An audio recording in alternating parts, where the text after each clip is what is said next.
বৈষম্য বিরোধী আন্দোলনের ছাত্রদের প্রথম ভূমিকা ছিল। পরবর্তীতে এই আন্দোলন শুধু ছাত্র ছিল না, এদেশের আপামর জনসাধারণ, পুরুষ মহিলা, শ্রমিক, কুলি, মজদুর, তাঁতি, মাদ্রাসার ছাত্র, স্কুলের ছাত্র, কলেজের ছাত্র সহ সমস্ত মানুষ ঝাঁপিয়ে পড়েছে। আমরা মাঠে থেকে সশরীরে নেতৃত্ব দিয়েছি, এই শেখ হাসিনার জুলুমের বিরুদ্ধে আন্দোলন করেছি। আমরা আবার স্বাধীনতা পেলাম, কিন্তু আমরা কি দেখলাম? যেই কারণে মানুষ স্বাধীন করেছে দেশ, যেই কারণে মানুষ জীবন দিয়েছে, কিন্তু আমরা দেখলাম সেই স্বৈরাচার খুনি শেখ হাসিনা বিদায়ের পরে আবার জুলুম, আবার অত্যাচার, আবার অবিচার, আবার আগুন, আবারও খুন, আবারও দখলদারি, আবারও চাঁদাবাজি। না, এই কারণেই আবু সাইদ রক্ত দেয় নেই, এই কারণেই মুগ্ধ রক্ত দেয় নেই, এই কারণে আমাদের হাজারো সংগঠনের ছেলেরা জীবন দেয় নাই, এই কারণে এদেশের মানুষ বন্ধ হয় নাই, এই কারণে এদেশের মানুষ রাস্তায় ঝাঁপিয়ে পড়ে নাই। আমরা আগুন সন্ত্রাস বন্ধ করতে চাই, আমরা জুলুম বন্ধ করতে চাই। একটা চিহ্নিত মহল সুযোগ সন্ধানী, তারা আবার সমস্ত ঘাটগুলিকে দখলে নিয়েছে, সমস্ত প্রতিষ্ঠানগুলিকে দখলে নিয়েছে। না, দখলদারদেরকে আমরা দেখতে চাই না, খুনিদেরকে আর দেখতে চাই না, জালেমদেরকে দেখতে চাই না।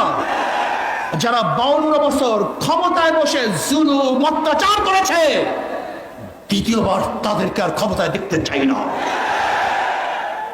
আমরা চাই এদেশের মানুষ মুক্তি হবে, শান্তি পাবে।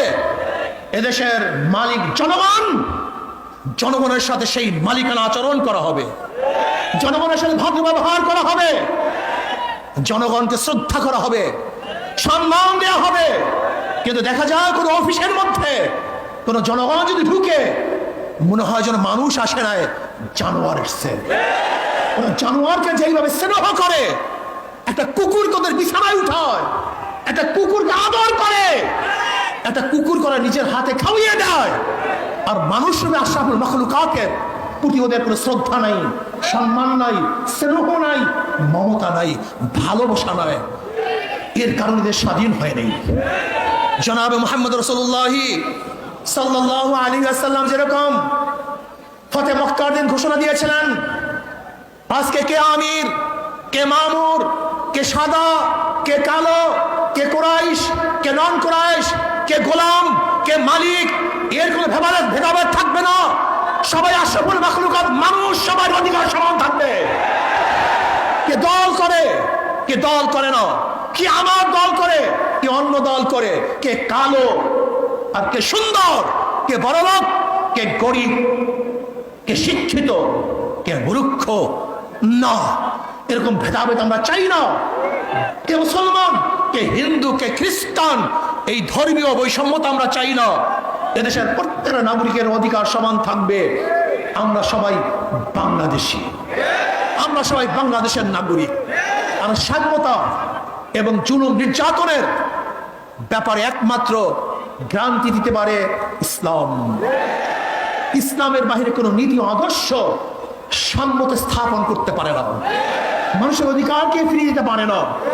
কাজে আসুন, আমাদের কর্ম শেষ নয়, আমাদের কর্ম এখনো অনেক বাকি আছে।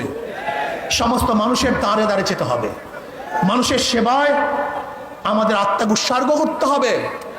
ইসলামী আন্দোলন বাংলাদেশের প্রত্যেকটা মানুষের নিয়ত থাকতে হবে, আমরা একজন সেবক, আমরা জালেম নই। আমরা জালেমদের বিচার চাই, অবৈধ খুনের বিচার চাই, কিন্তু নিরাপদ লোক যেন কোনো অবস্থাতেই জুলুমের শিকার না হয়, সেইভাবেও আমাদের খেয়াল রাখতে হবে। অন্তর্বর্তীকালীন সরকারকে আমরা ধন্যবাদ জ্ঞাপন করতেছি। মানুষ যেই আশা, যেই বুক ভরা আশা নিয়ে রক্ত দিয়েছে, জীবন দিয়েছে, আপনারা সেই আশা এবং আকাঙ্ক্ষা বাস্তবায়ন করবেন, সেই দিকেই তাকিয়ে থাকবো। এবং আমি ছাত্র সমাজকে বলবো, অচিরেই আমাদেরকে আবার পড়ার টেবিলে ফিরে যেতে হবে, আমাদেরকে বড় বড় শিক্ষিত হতে হবে, আমাদের নিজেদেরকে করতে হবে। আমরা শুধু বাংলাদেশের নেতৃত্ব দেবো না, গোটা দুনিয়ার নেতৃত্ব এই বাংলাদেশের জনগণ দিবে ইনশাআল্লাহ। আল্লাহ আমাকে এবং আমাদের সবাইকে সেই যোগ্যতা সম্পন্ন নেতৃত্ব তৈরি করার, নেতৃত্ব অর্জন করার তৌফিক দান করেন। দেশকে শান্তি রাখেন।